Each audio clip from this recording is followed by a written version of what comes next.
This episode is brought to you by Ladybug's Garden, natural Florida water. Splash it on. Splash that Florida water. Splash on that.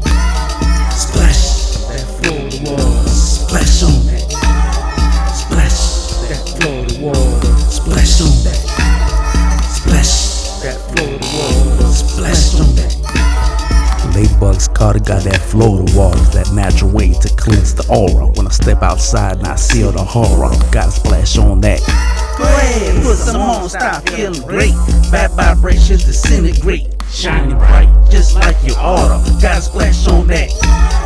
Splash that Florida water. Splash on that.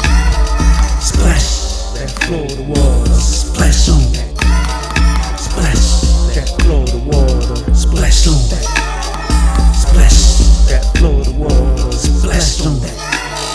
Ladybug's Garden, natural remedies featuring the all-natural Florida water and avocado seed extract for topical pain relief. Available now at ladybugsgarden.org. Yeah.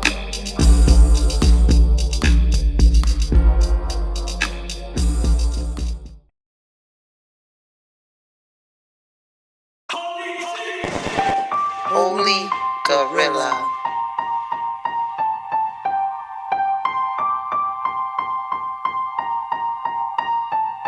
HolyG.com. This the Holy G podcast, y'all. I was young, I always wanted to become. Now I'm older, I see all I ever was. If I had to do it all again, I do it all again. Ain't nothing I change up. When I was young, I always wanted to become. Hey, welcome to the Holy G podcast. Once again, this is episode 2C, the third of a three-part series, episodes 2A, 2B, and this one, 2C. All three episodes feature, as I mentioned in 2A and 2B, the Einstein of Ifa himself, Dr.Luciano Pulido. Not only did he initiate me in Ifa as a Babalawo, it's been a real privilege to learn under Dr. Pulido. For all these years, we have a very close relationship. Me being a person that lost my father at the age of 15, Dr. Pulido easily became a father figure for me, a great mentor. And I am pretty confident that I could bet that just as I see him as more than just a godfather, he sees me also as more than just a godson. I've had the privilege to work with him on a lot of his video projects on his own channel. Look up Dr. Pulido, Dr.Pulido, on YouTube in 2013, when the only person that I could find on the World Wide Web and everywhere else who was dealing with exposing some of the comparisons between quantum physics and Ifa was him, and he happened to only live 5 minutes from me.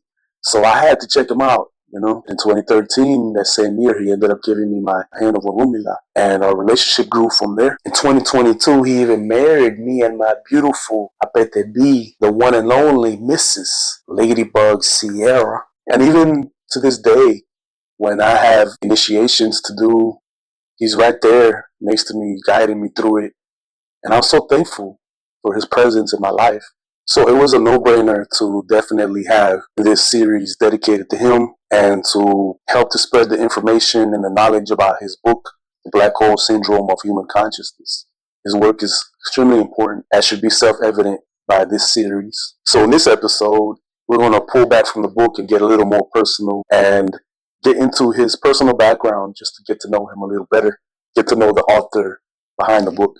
And surely he'll be joining us in future episodes. We will definitely be going back to him for some of his insights on some of the topics we may touch upon. How could we not use that valuable resource that's in-house? You know what I mean?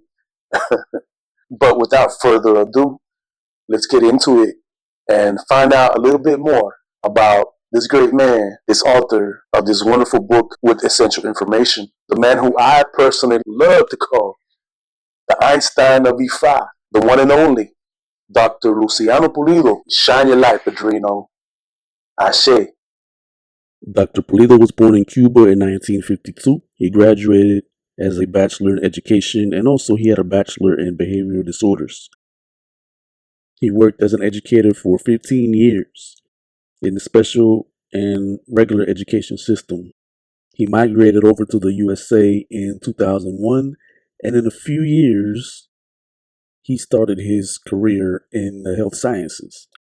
He graduated as a holistic health practitioner and a nutritional consultant with the Kingdom College of Natural Medicine. Later, he obtained his bachelor in holistic health sciences with the International Quantum University for the integrative medicine, where he later also got his master's, doctorate, and PhD in natural medicine with emphasis in the quantum, natural, holistic, and integrative medicine. Alternatively, he also got his licenses as a phlebotomist and emergency medicine technician, formerly running Ifa en Acción, aka Ifa in Action. In 2012, he founded the Ifa Quantum Holistic Health Center. He has turned into an international lecturer on quantum holistic health, and he also is an active member of the American Association for the Advancement of Science, the American Holistic Health Association, the American Association of Drugless Practitioners, and he is also a member of the American Academy of Neurology, where he's an independent scientific investigator on consciousness science. The Black Hole Syndrome of Human Consciousness by Dr. Luciano Pulido is available on Amazon.com and other booksellers. Padrino, it's an honor for me. You're like a father to me. And as I introduce you, one thing that I would like to have people know is basically your accolades when it comes to Ifa. You come from an Afro-Cuban background, and you were initiated there as a priest of Shango, and eventually in Ifa. Could you tell us a little bit about that? Oh yeah. So this moment is an honor for me. Okay, and thank you for this little space that you are giving me in order to express a little bit about my life and the way that I got here to practice Ifa and what is Ifa for me. So that is that my background doesn't have to do with Ifa in about in the sense of religion.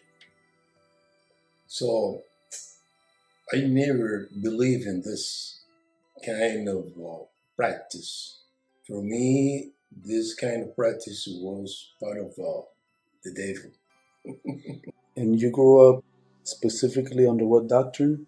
I grew up in a kind of environment dealing with Jehovah's Witness. Mm-hmm. Okay, my parents, my grandparents, they were Jehovah's Witness, and I was raised in that kind of environment, that kind of approach. So at what point, what is it that made you learn about Orisha and start investigating Ifa? And most of the people come here because they had someone in the family, and they follow that kind of path, okay, of a family.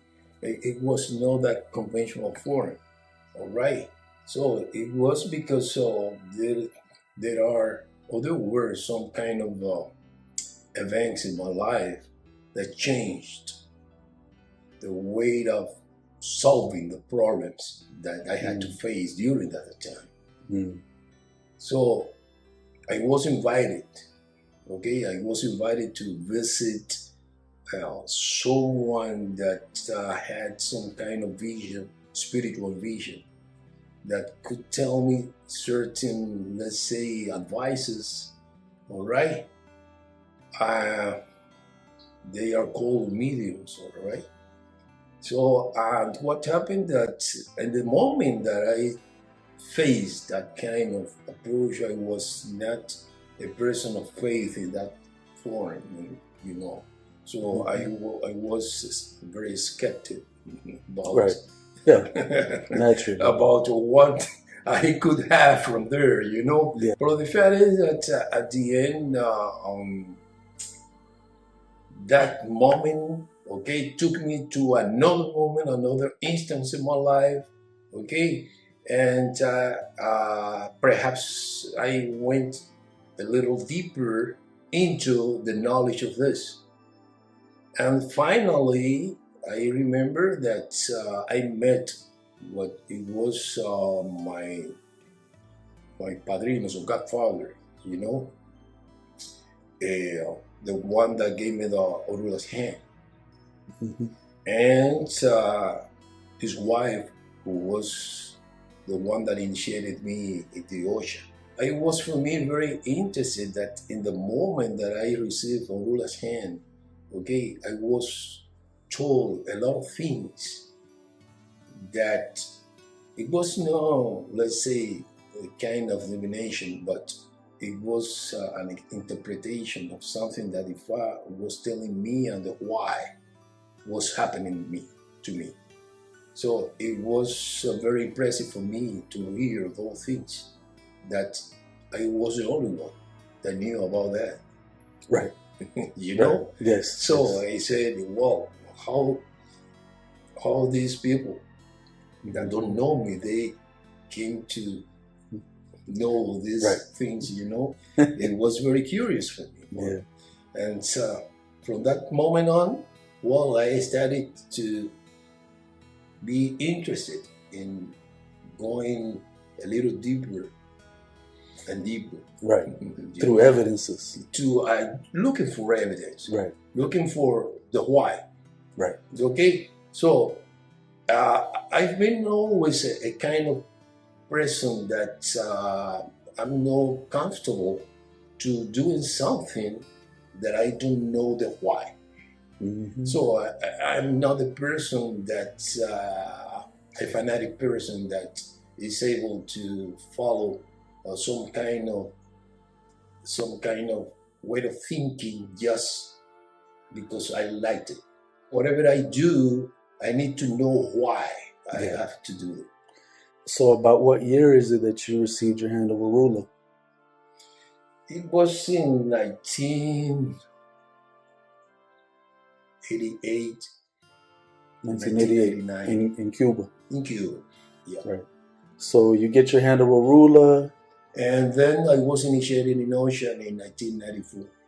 1994. Yeah. And finally, I was initiated in Ifa, okay, in 2000. In the year 2000.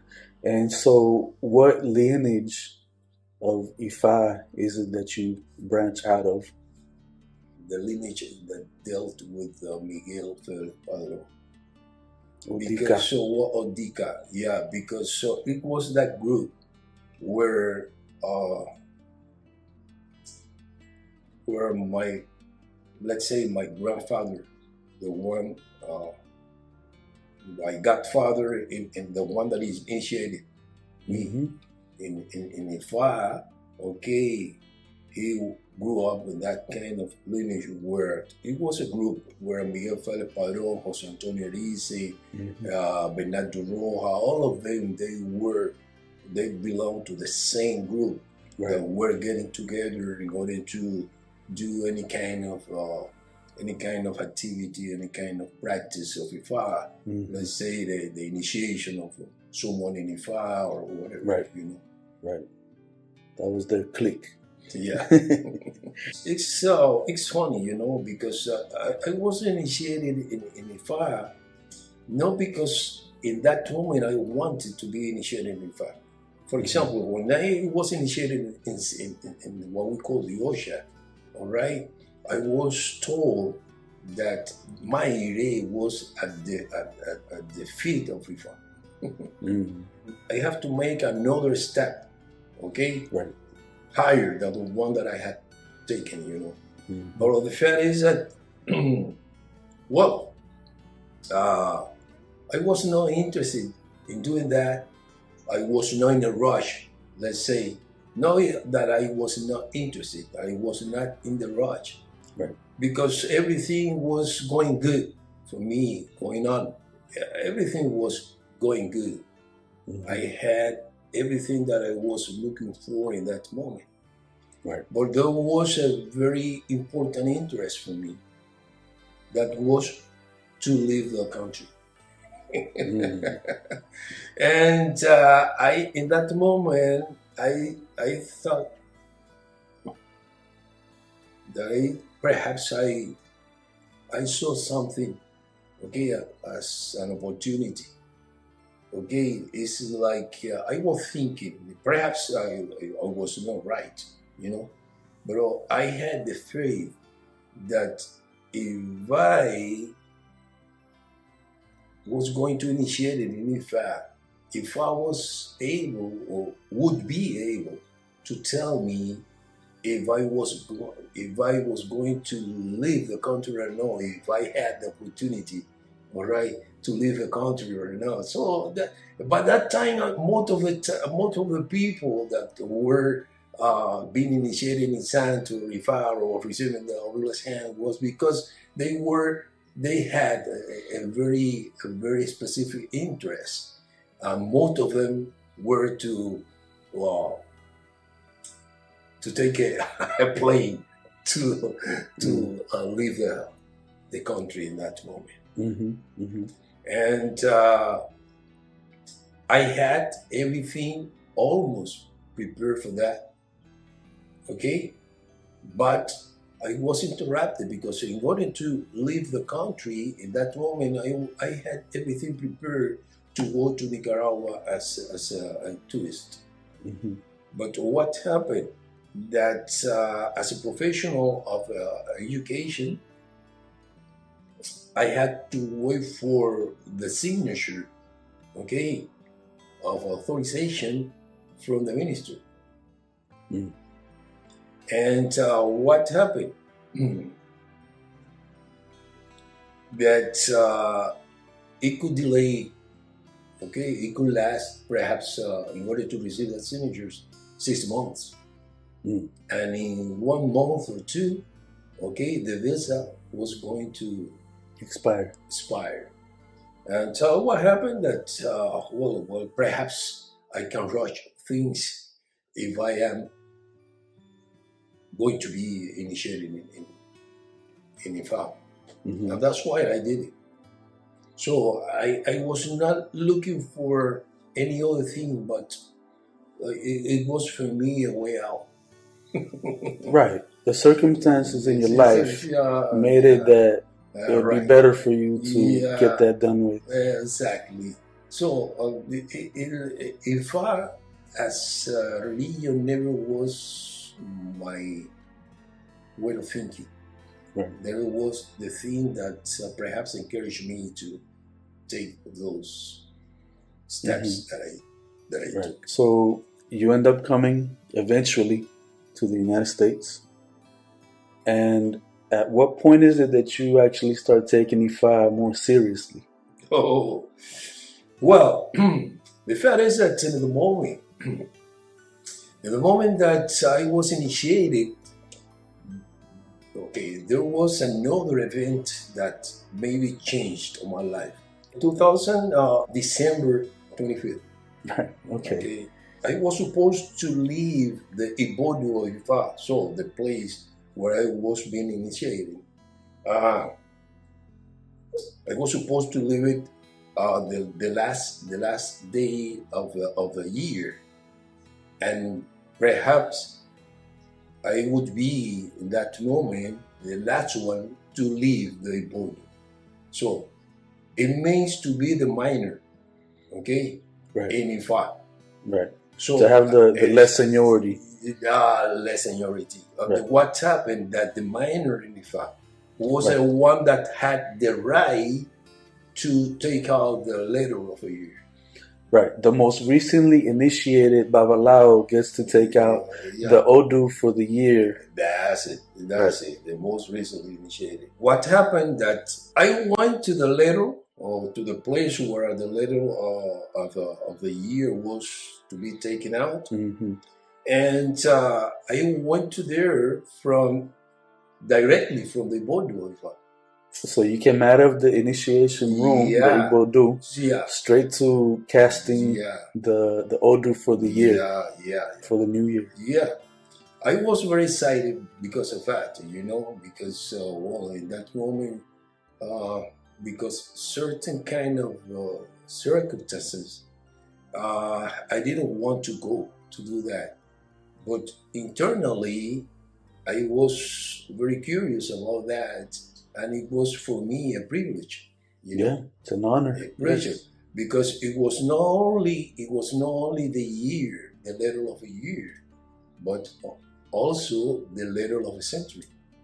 Oh yes, yes, absolutely. Y2K. Yeah.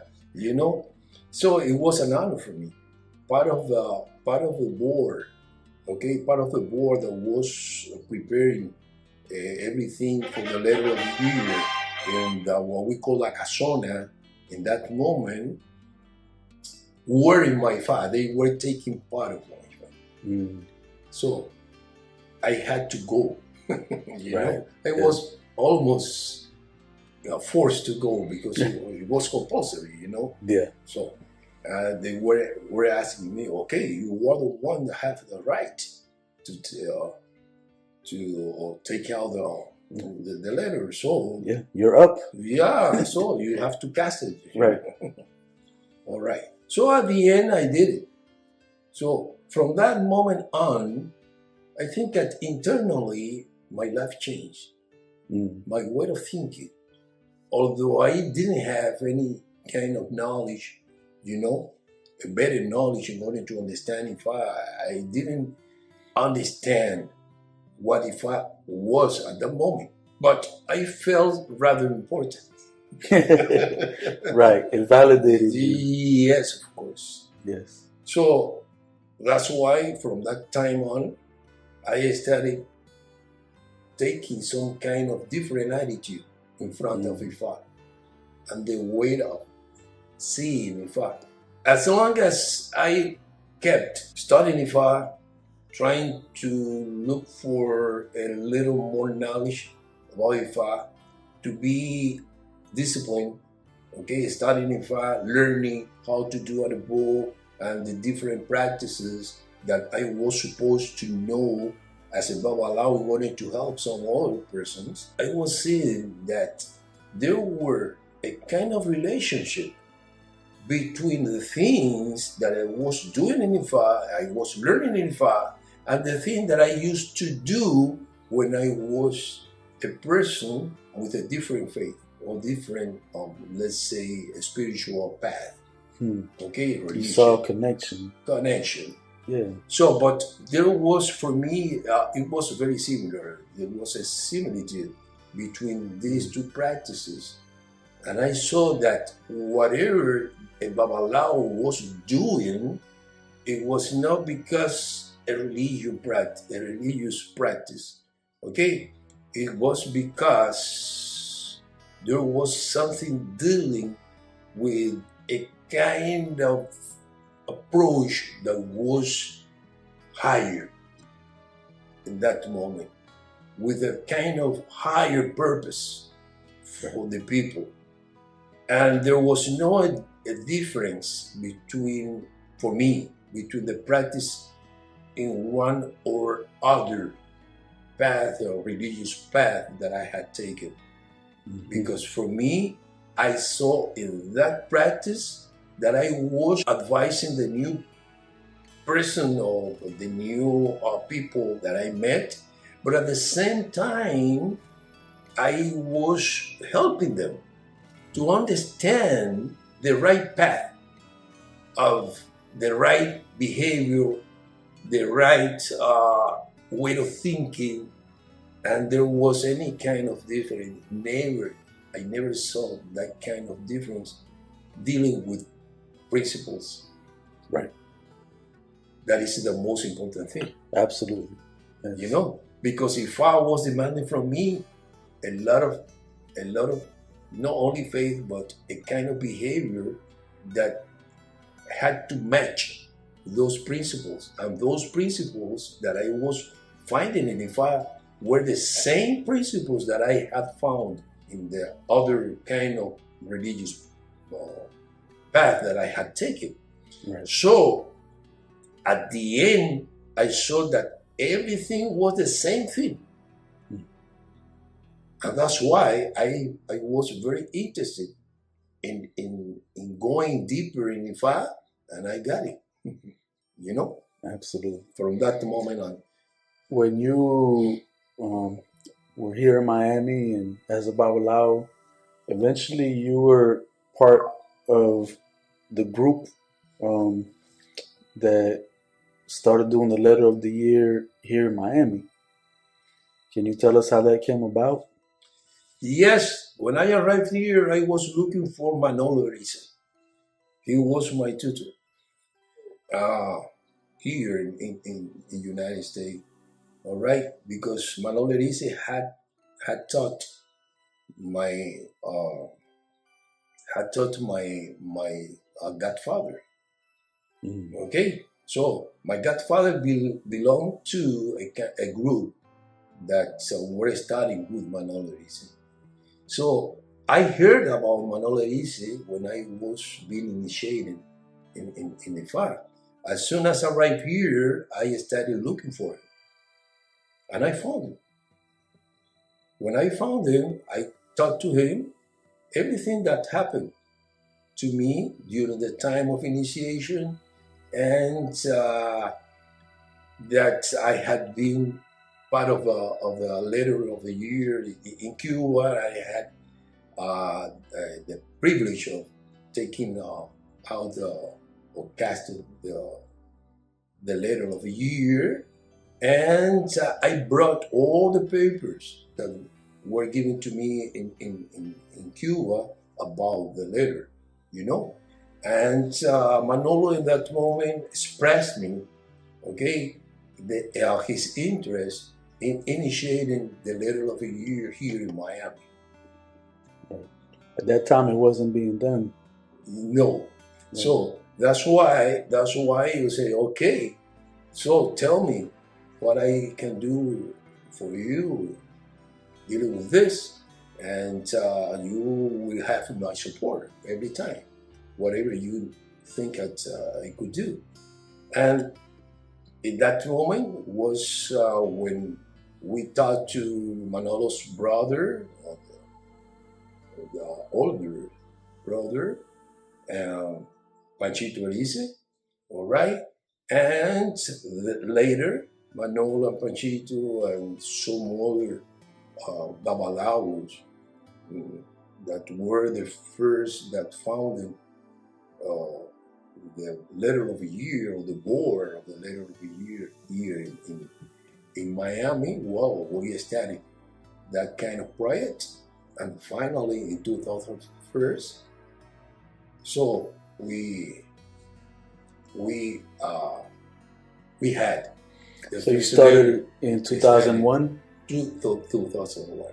Okay. So, yeah. And that's Kola Ifa also?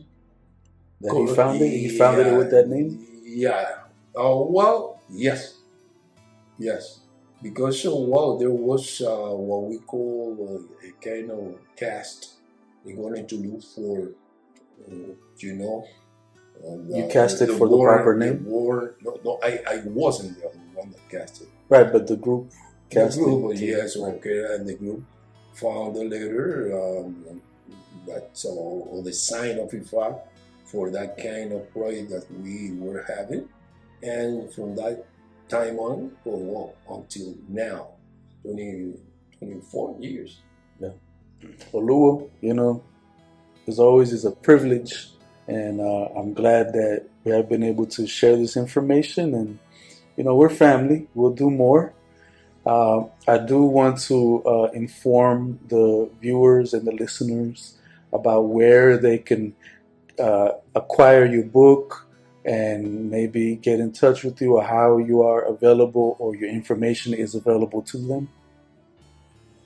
Yes, the book are on the different platforms. It's in Amazon. The book are in Barnes and Nobles, Books and Books, and digital forms in different platforms. A lot of them. I think it is about 42, something like that. I cannot tell you right now in this moment. You can get it in any of those places. Oluwa, you also have a website? IQHHC.com.